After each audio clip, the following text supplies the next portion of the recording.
I've always wanted to play a role in inspiring other the next generation of scientists that science is interesting and cool, and here are the tools that you would need to develop to be successful in this pathway. So I think that's always been a drive for me. The ability to give back is very important. Sometimes doors close because you think this is where you should be going. But I think I've come to accept and recognize that if doors close, that means I need to go down a different path.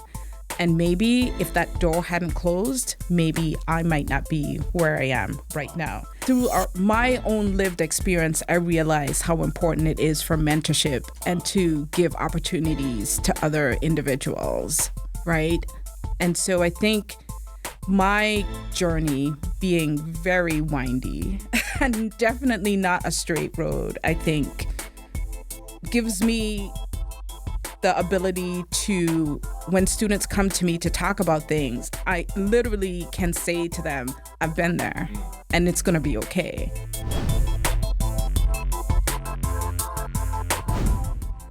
Welcome back to another episode of the Addy Hour podcast. As always, I appreciate you all listening into these conversations. And if you're a regular listener to the program, you know we've been having discussions around this aspect of leadership and what leadership actually looks like. So hopefully you all have been able to get a sneak peek into leadership in these realms of mental health, faith, culture, and social justice. But as we've been having these discussions, I also was just thinking about the people that I interact with in my day-to-day, in my work. And I realized there's one individual in particular who I definitely had to invite onto this podcast, and someone that I needed to make sure I introduced to all of you. So today I'm able to host somebody, an honor to host somebody who is truly a leader in many different facets, as you're going to hear in this conversation. This is somebody who's a pioneering researcher. This is someone who's a dynamic leader and someone who's also a highly strategic thinker. Not only that, she's very invested in communities that she serves, which includes students and the broader community. So with that, I'm honored and privileged to be able to welcome Dr. Faye Rogers to the Addy Hour podcast. Oh, thank you. It's a privilege and a pleasure to be here today. Thank you so much for joining. And just to introduce you to the listeners as well, I'm going to give you all a little bit of background about Dr. Rogers, but you're going to hear a lot more about that in our conversation today as well. So Dr. Rogers leads the laboratory here at the Yale School of Medicine, where she and her team study the cellular responses at the intersection of DNA repair and cell death following DNA damage. But the bigger picture of that is to uncover novel anti-cancer therapeutic strategies. So something that's really important in terms of how we think about the health of all of us in our world. Dr. Rogers got her PhD from the University of Maryland and then came to Yale to do some additional training as a postdoc in gene therapy before staying on as a faculty member. She also has a lot of different roles. I'll list a few of them here. One is the Associate Cancer Center Director, specifically within the Yale Cancer Center for Collaborative Excellence. She's also the Associate Director of our Yale MD PhD program, so specifically guiding those who are earning degrees both as MDs and PhDs. And she's also the Director of the Yale Biomed Amgen Scholars Program, which is a research-intensive summer training program for undergrad students. And I'm listed a few titles, but this is only a taste of all the things that she does. So with that, I'm going to jump in, and Faye, as my listeners know, I often like to just do a check-in question. So how are you doing at this point in time? I know we're sitting here in the studio. We're recording this while there's still snow on the ground. So that's a whole nother aspect in and of itself. But yes, a whole nother aspect that I can say I am officially over winter. As we had the great blizzard yesterday and then more snow again. And so I'm tired of digging myself out. So I'm longing for spring and very sad that groundhog was probably right. That's understandable and legitimate. So, well, thanks I know it was not any small effort to actually be here today as well, but I definitely appreciate that. Wouldn't miss it. Yes. So first question that I have for you, again, just to introduce you to listeners, is because you do so many different things, maybe you can take people through how you actually got to these many different roles in research leadership and so many student engaged types of things. Yeah, so for me, I am a scientist at heart. I really enjoy trying to discover new things and answer questions. I'm definitely like a nerd. But you're in the right place for that. Yeah, so the right place for that. So I I'm really interested in trying to find novel ways to treat cancers. And I think very mechanistically, very interested in understanding how genomic instability works. Why is that important? Because, our DNA encodes all of our genomic information. It's not inert, and it can be subject to damage. And if that damage is not repaired, then it can lead to mutations, which can then cause cancer. So I have spent a lot of my time trying to understand how does the cell repair this damage? And if it's not repaired, how does it try to preserve genomic integrity? I am a medicinal chemist by training. So even though I spend a lot of time studying mechanism, in the back of my mind always is how can this influence our ability to make new drugs? And so in the lab, we've been studying this DNA repair, apoptosis, but then came across that if we were to be able to create these altered DNA structures, so DNA is traditionally two strands. Everybody knows the double helix, but it can form alternative structures. One structure that my lab is particularly interested in is three-stranded DNA structures, which are called triplexes.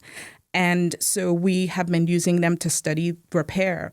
But what we found out is that if we can synthetically generate them to target specific regions of the genome that is amplified in cancers, that we can cause cells to not be able to repair them, but activate apoptosis. And so this gives us a novel way to be able to treat cancers that might not have other therapeutic options. So we were really studying mechanism, but that medicinal chemist in me was like, oh, how can we use this to make a drug? Wow. Yeah. And it's nice to hear how you're able to pull together a lot of your different interests in one space as well. What do those conversations look like for you? Let's say if you bump into someone in the street and they ask you what you do.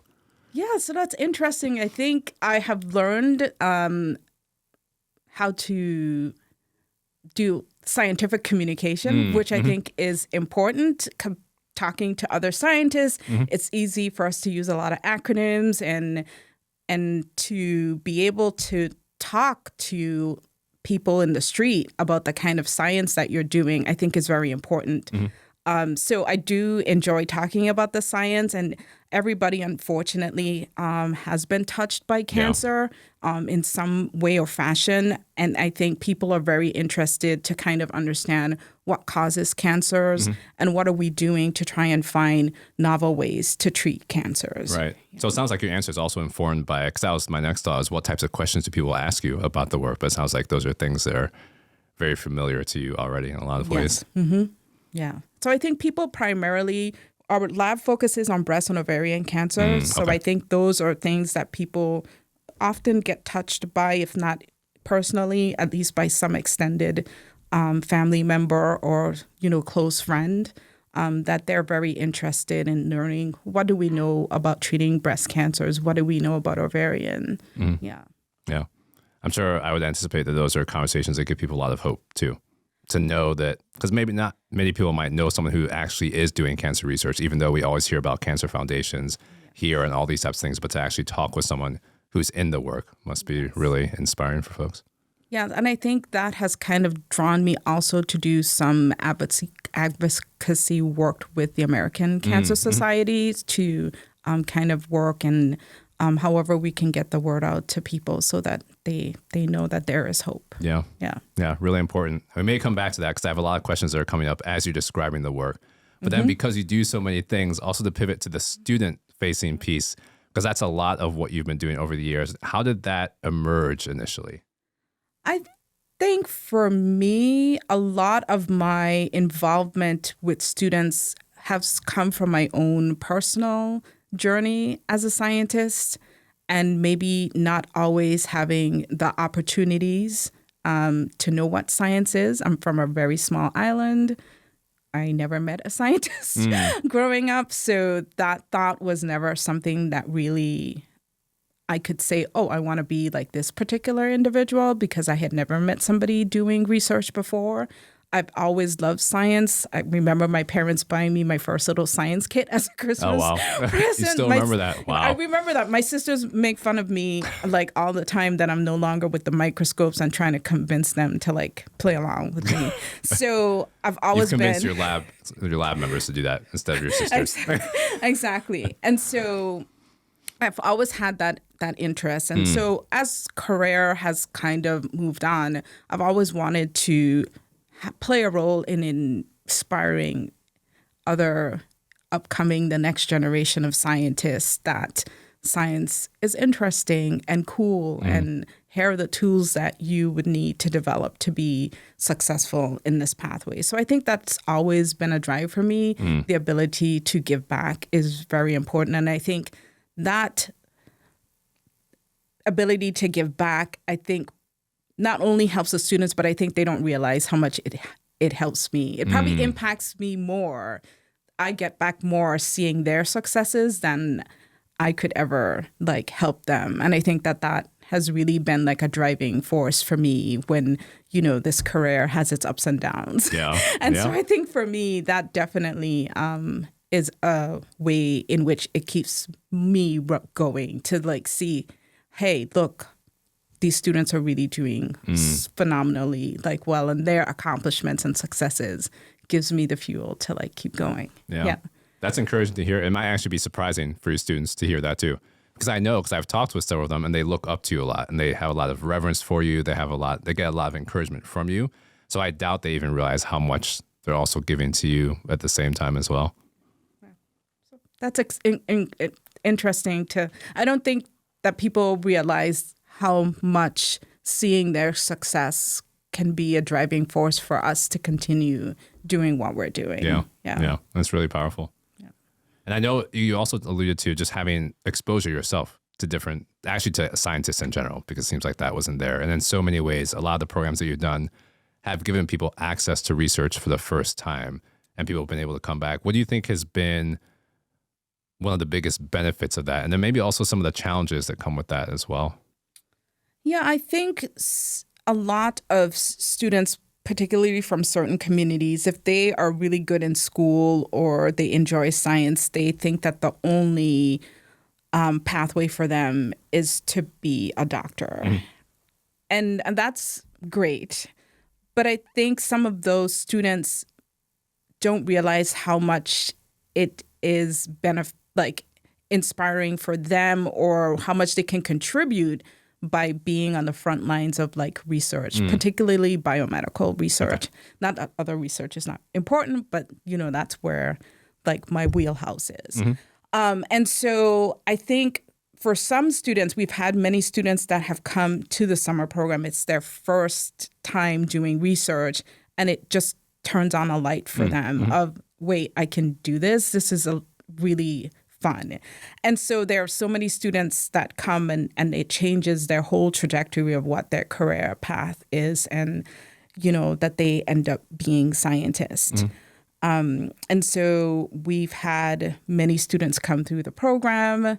And I think one of a highlight, I recently got an email from probably the second cohort that we had, that she is now an assistant professor. Wow. She started her first faculty appointment, and she is writing a grant to start a summer program Full at circle. her institution. So I think for me, that's like a full circle of why I do what I do. Yeah. Wow, that's amazing. That's amazing to hear. And what do you think have been some of the challenges that you've had to navigate through, overcome in this work, either for yourself or for the students, or both? I think for myself, I think some of the things that have been challenging,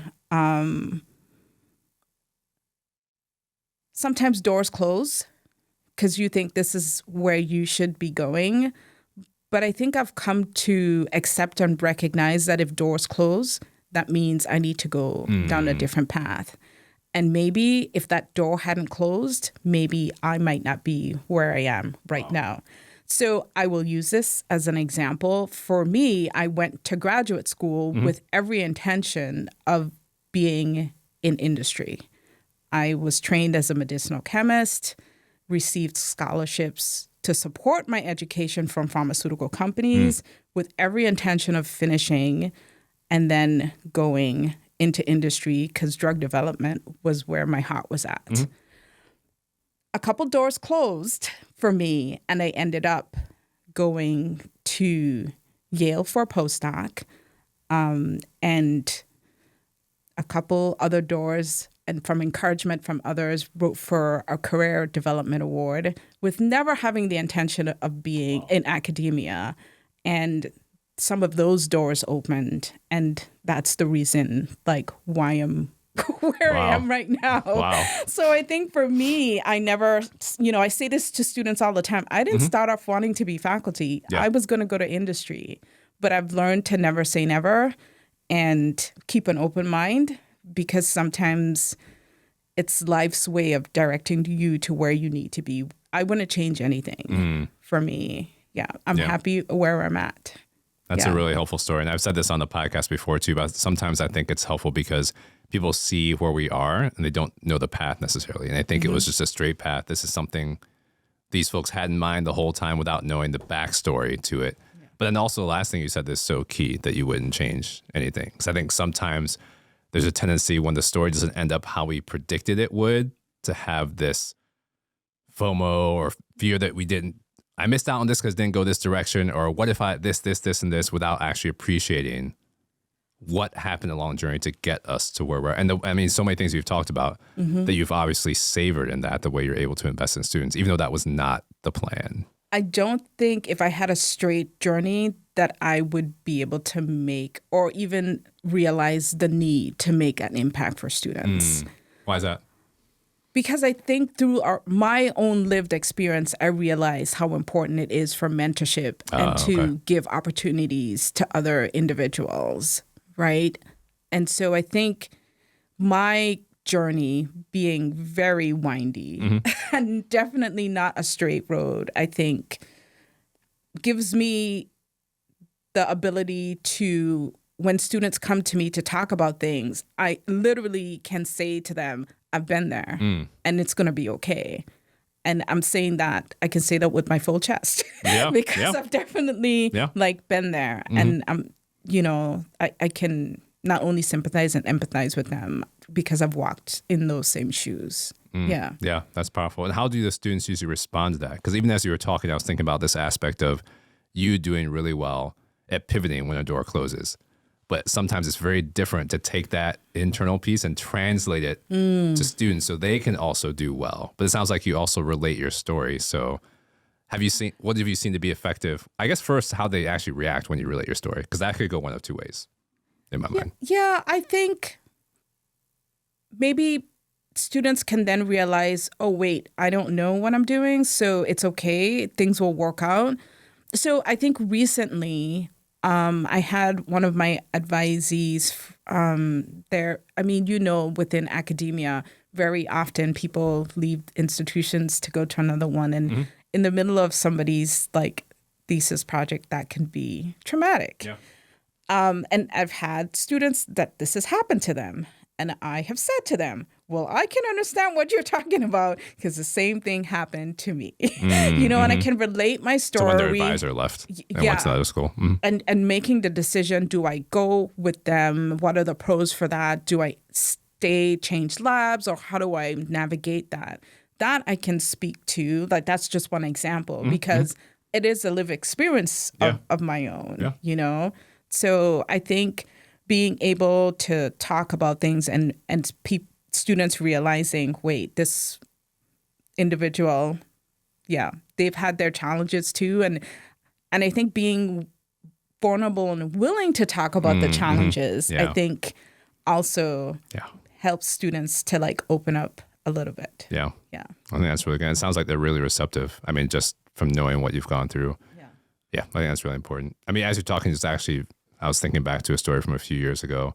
I presented somewhere on the college campus, and one of my undergrad students came to it. And I mean, it was a little bit humorous to me, but afterwards the student was like, oh, you were actually in college at one point too, like I was. I mean, obviously they know that, but just to be able to actually grasp it and hear what my college experience was like just changed the whole tone or dynamic Yes. of No, that I mentoring agree. relationship too. Sometimes even they more just so, say, yeah. look at you. They may put you on this like pedestal, like, oh, they already did it. And but we're like, always this age. Exactly. I am forever young, though. I agree. But I think it's so much more powerful even when you talk about, I mean, I was talking about my experiences in college, ups and downs, but to have your students hear about your challenges too. Again, I think just opens up a whole other world. So staying there for a little bit because it's also 2026 and a lot has happened over the last 6-7 years. If we think about the pandemic, if we think about all the political division, and I haven't thought through how I want to ask this question exactly, but I'm also just trying to figure out how do you help students navigate through everything that's happened in the world? Because all that, sometimes people pretend like none of that comes into the university or into the lab with them. But the reality is that all of us bring all that with us, whether we talk about it or not. So I guess the first way to ask the question is how has that dynamic changed for you in the last 5-6 years as a mentor and as a program director?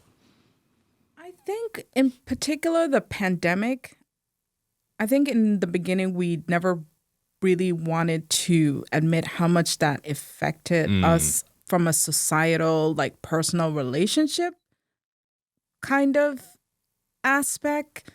And I think when it came to students, I think that was kind of a challenge that realized that maybe they missed out on some social skills and just being able to work through things. So I think that was a challenge. I think because we've gone through so much as a society, it emphasizes how much we need to give students tools to develop resilience.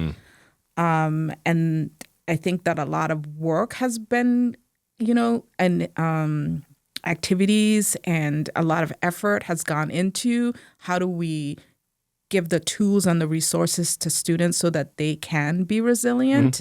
And so I think definitely a lot of emphasis has been placed on that. I think the things that have maybe career-wise and throughout this journey is being resilient. You have to be able to, I always say, because we get a lot of no's a lot in our career. So it's kind of something that we have to, I don't want to say get used to, but have to learn a way to deal with.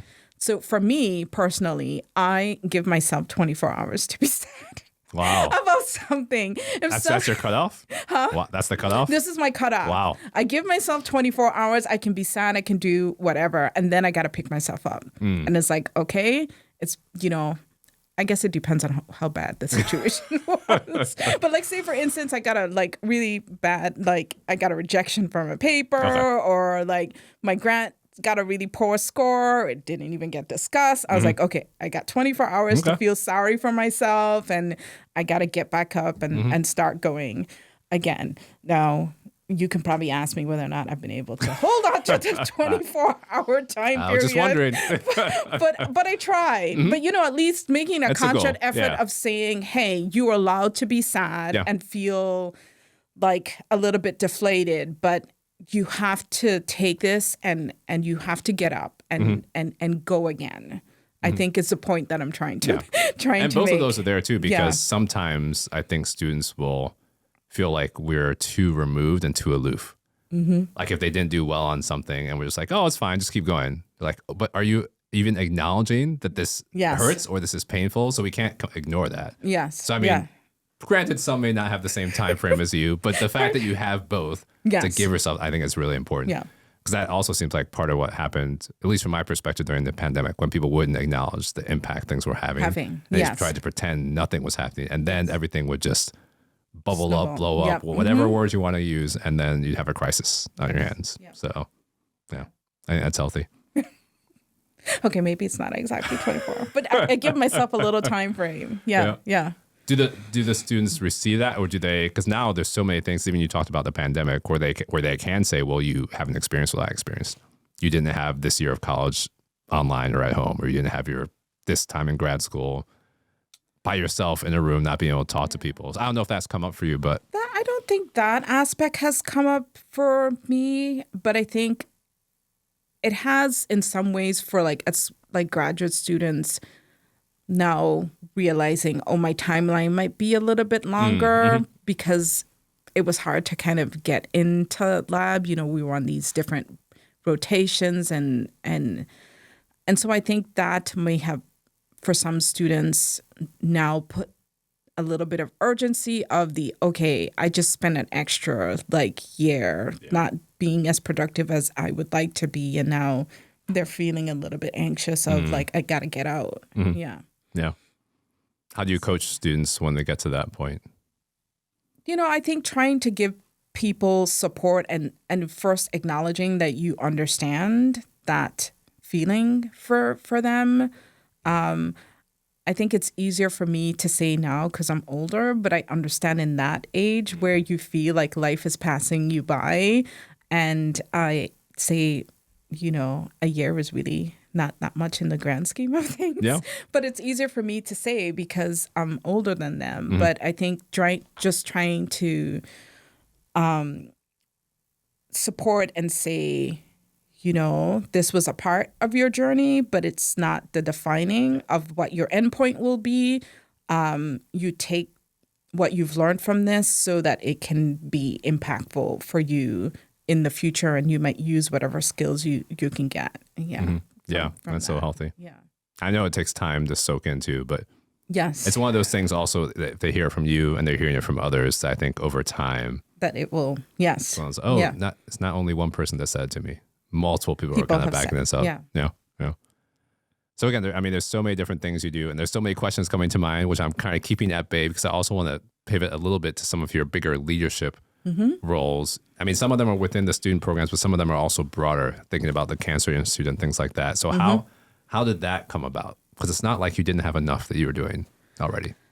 Yeah. So my role in the Cancer Center originally started from some of the guidelines from the NCI of what needed to be accomplished or what should be what should be in place for a comprehensive cancer center. Okay. And so a lot of the role was to open opportunities to people from very different backgrounds to not only cancer research and careers, but once people were within this career, how do we help them go through the whole pipeline or pathway to eventually being senior faculty and also leadership positions. Okay.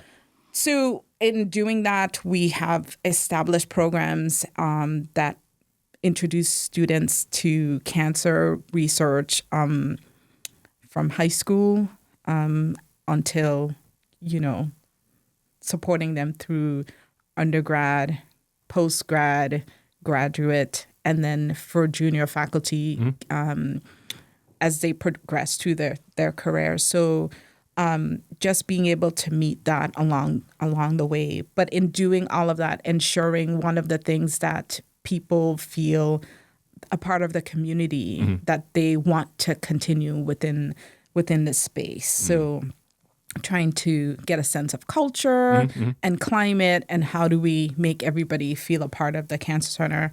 I think one of the challenges for the Yale Cancer Center, it's a matrix. So like faculty are in many different departments here. So being able to feel as one was one of the things that we kind of worked on. Like, how do we have everybody feel a part of this larger organization within a bigger organization? And how did you do that? Because I think this is where I've sensed some of the strategic thinking that you've put in place in so many different ways, but this in particular feels like that's not a small task to try and do. I think that probably is the biggest challenge and something that I have been trying to think about. How do we do this? And also trying to learn from colleagues at other institutions and other cancer centers around the country who also are within matrix system and some of the strategies that they have been doing.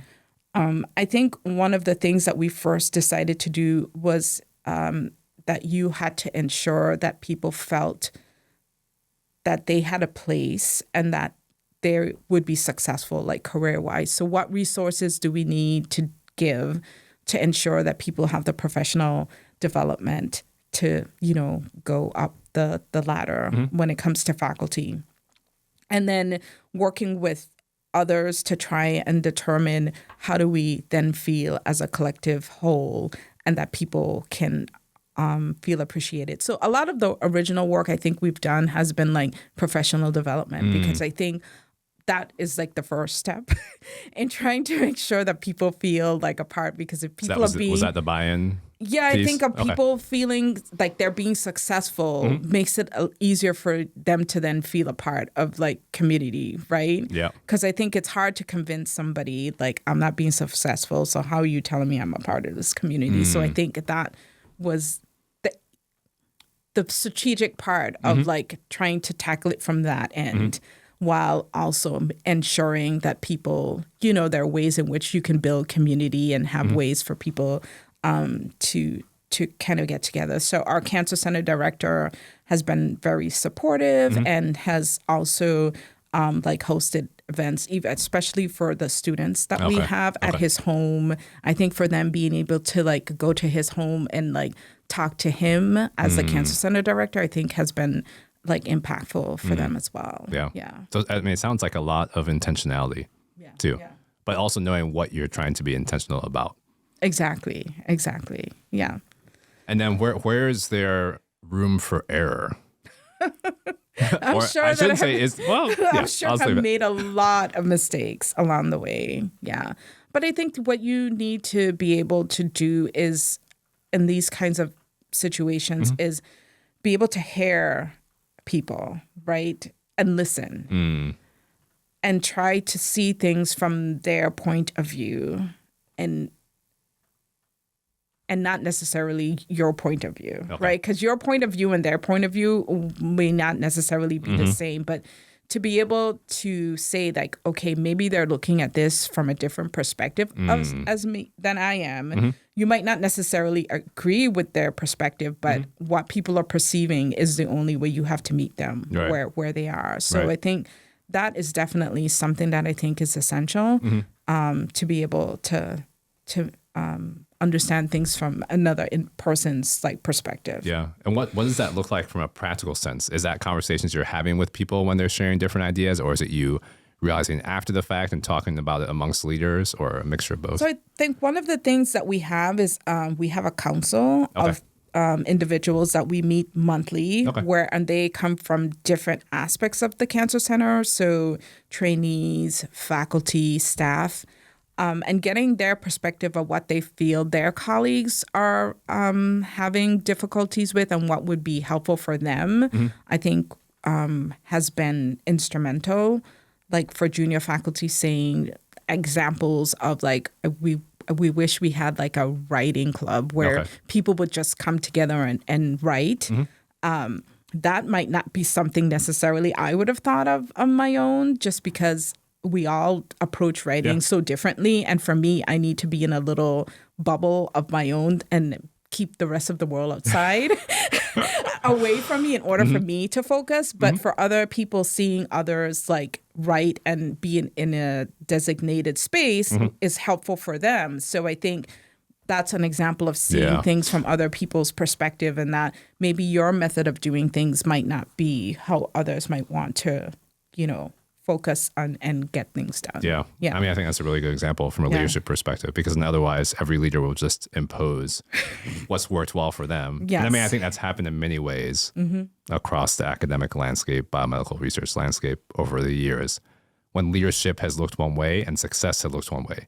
Right. And when that just gets passed down, either intentionally or unintentionally, passively, whatever the case may be, it becomes difficult to incorporate others. And I feel like it also limits the work too, because you lose the innovation, you lose different perspectives. There's so much fallout from that approach. Yes, I agree with you. I think we shouldn't be stuck in our ways, and that we should be open to tackling problems from using different tools. And that's where I think innovation, I agree with you fully, is very important. Yeah. And you can't be innovative if you don't have contributions from many different perspectives, from many different people. Right. Yeah. So it seems like it's very healthy in that sense, especially as you're talking about having that listening ear for those you're serving.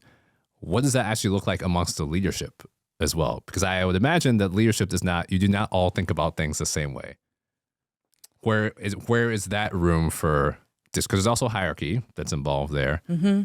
What does that look like in a leadership meeting? How do you all actually work that out to make decisions, to make sure you're listening to your constituents, make sure you're listening to each other? Yeah, I think if we look at this maybe from like a student perspective, I think definitely the first thing to recognize is that we all have the same ultimate endpoint goal. What we may differ in is how do we get to that goal and what might be the speed bumps or the challenges of getting people to there. And so I think if we first recognize that we all want the same endpoint, then it's easier to compromise on the how do we get to the endpoint. I think that is like the major like challenge of like, okay, we all agree. We all want X to happen.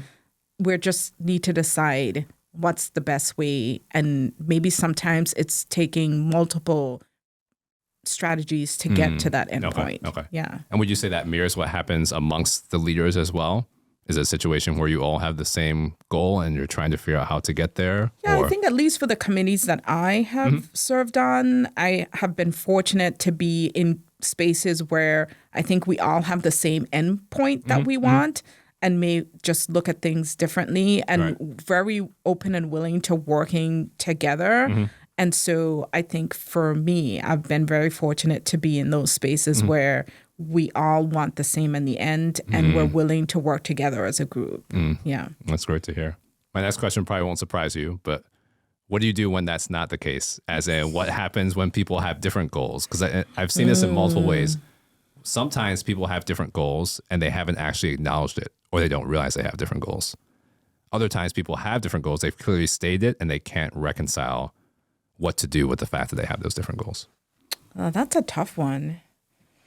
Oh, no, we're gone away from the soft, easy, fluff questions. Now we're at the tough ones. How do you reconcile not having the same goal? That will have to really involve a lot of compromise. And I think if you as the individual recognize that you're not having the same like endpoint, compromising of the, okay, maybe we don't want the same endpoint, but maybe both endpoints that we both want are both important. And so we take strategies, to get both things accomplished. Yeah. I like that approach too, because I think, again, trying to think of practical, but there's just so many instances where, again, if people haven't acknowledged that, or if they can at least realize that they have those different endpoints and to decide, are they both important or are they not? Right. Are these both, I should say another one, are these both important? Let's pretend there's two individuals. Are these both important to the two individuals, or is one important to one and one important to the other? Because also that seems like it would dictate the how. Right. For how to compromise. Because if they both say both the goals are important, it seems like it's very easy to compromise to try and incorporate both.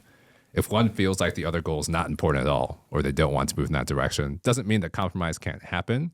But it makes it more more difficult. Yeah. And then that other individual needs to come to some way in which they can convince the other individual that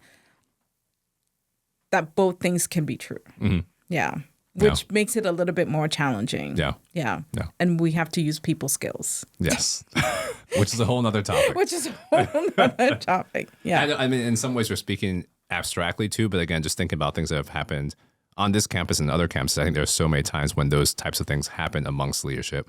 And then when they aren't maybe necessarily discussed as they should be, there's also fallout because of the decisions that get made. The students or the staff or others are saying, well, why did this decision get made in the first place? This doesn't make sense to me. This is not my goal. And so there's all this room for strife where a lot of it feels like it could have been avoided or communicated. I don't know if there are any things that you can think of where that's come up, or ways that you've had to strategically navigate through that here, or even in partnerships that you've had with societies, scientific societies or otherwise. Yeah, nothing comes to mind immediately. Maybe if it does, I'll circle back. Mm-hmm. But I can't think of an example of being in a situation where we couldn't either agree that we needed to accomplish both things or that I can't think of something specific. I'll circle back if it comes to mind. Yeah. But I think that also, in a sense, maybe speaks to the way that you all have set up the structure as well. Because even as you're talking about, it sounds like there's a lot of intentionality in listening to people and making sure people know the why on the front end. I mean, you talked about the faculty development or wanting to make sure that people feel like they can succeed. Yes. If that is the end goal, that's a very easy end goal for people to agree upon.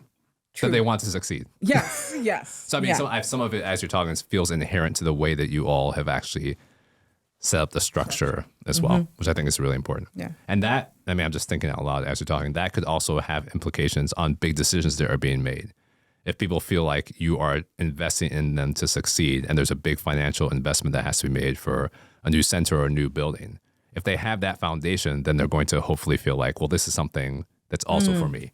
Versus if there's never that foundation of I want you to succeed, and then you say I'm going to spend this millions or billions of dollars on X, then people, well, what about me? I have this need here. Why is all this money going elsewhere?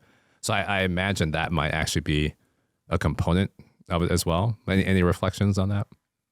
Yeah, I think I agree with you that if people already feel like they are contributing and that they have importance, then it's easier for them to accept that, okay, maybe this decision doesn't benefit me directly, but I know that I have importance and that maybe my time will be a little bit later. Yeah. Yeah. I mean, again, it just ties back to, I think, to the buy-in. Yes. As well, too. Yeah. And maybe another layer to that. I don't know why I'm trying to bring up all the challenges, but because I think the foundation is really strong, but there's always still challenges or conflicts that come up. So how do you all navigate through, as leaders, challenges that come up for students, and you've alluded to some of this already, or faculty, because things come up along the way, whether it's difficulties in the research, in the clinic, funding has been a big issue. Yeah. How have you all navigated that to kind of keep this same framework of I'm here to invest in your success? Yeah, so I think in terms of the challenges that students might face, I think first of all, them knowing that if they have a challenge that they know that you're resources, so they come to you right away. Because if they wait, then sometimes it's harder to come up with a solution. So I think that definitely is important that students know, like, here is where I need to go, and here is, I know that you're a resource. If I don't know the answer, at least I can point you into the direction of somebody that does. And so I think getting them there and hearing what challenges they might have as soon as possible, I think is important. So in setting up, in particular with students, being able to catch problems before it's too late is very important. And, to be able to do some of these things, we have regular like IDPs, right? So at least you can maintain that people are on the right track, thesis committee meetings and those kinds of things are like safeguards that are already put in place, which can catch things. But I think more importantly is that those students that you're mentoring have to know if something falls apart and it's not within the structure of those formalized guardrails, that they feel comfortable enough to come and talk to you about whatever is happening, because life happens. Yeah. And How have you built that culture? I think for the students that I mentor, from the in particular, like say for the MD PhD program, we're assigned a certain group of students. I am their mentor for their entire time here at Yale. So at least that's like for them 7 or 8 years. From the moment that I have been assigned as their advisee and I'm mentoring them, one of the first things I say to them is that I really try really hard to develop a personal relationship with them, that I know them beyond just the person that makes sure that they cross their I's and, dot their I's, cross their T's. Yes. I'm not just this person that's trying to ensure that they follow the rules. I think if forming that relationship and knowing them as more than they're just a student, but they're a person as well, then it's a natural thing that they then just will gravitate to come and talk about a challenge that they might have, that you will then be the go-to person. So I try to form relationships so that I can become their go-to person. Yeah, well, that's really helpful. Yeah. And then, so it seems like you're building that to the point that it becomes natural for them. And I also know, I mean, there's a trickle effect too, because as newer students hear about you from other students or older students, there's also that track record.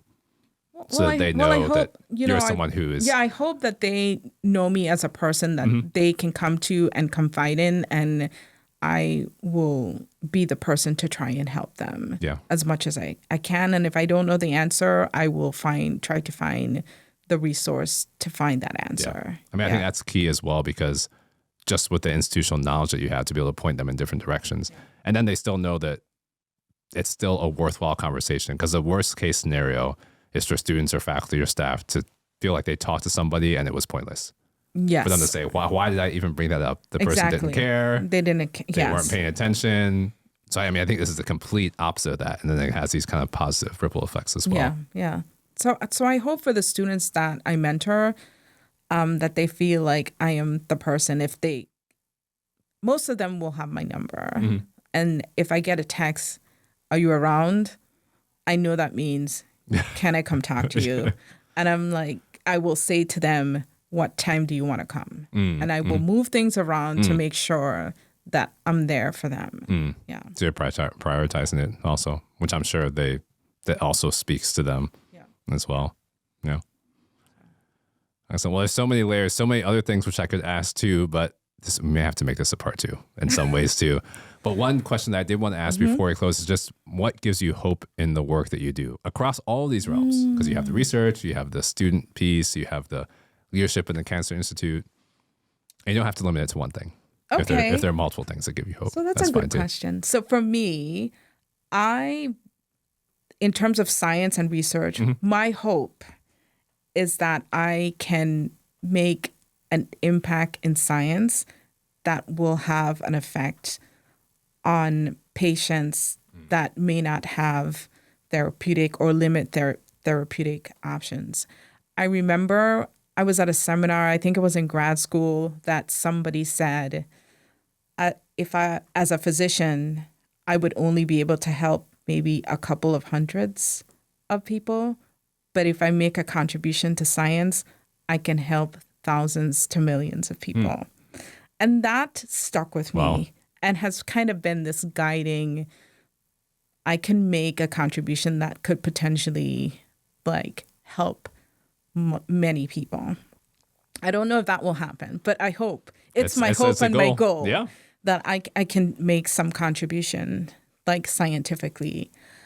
For me, when it comes to mentoring, I find so much joy in seeing the joy and the accomplishments of the students that I mentor, from the summer students to our MD, PhD students.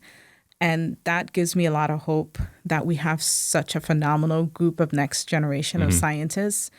Over time, I get little updates from them on the things that they have accomplished. And sometimes I think early in my career, when I started doing mentorship, I didn't realize how much of an impact I was having on students. Yep. And it was just because that's a natural thing for me to do. And I really did it just because. But then after some time, I would get these emails or little cards from students saying, "You probably didn't realize what impact you had on me, but I thought I should tell you." Wow. This might be years after. So I have this drawer in my office that I've started to accumulate these cards. Yeah. So when I have a hard day and I'm like, why am I doing this? I literally open that drawer and I read some of those cards. That's the hope for me, to see how much those students and how well they're doing, I think has been a motivating factor for me. Sometimes we all go through like our challenges. Giving back has been my fuel and has kept me going through and sticking in this career, even though there are multiple times when I've thought to leave. I'm glad you haven't.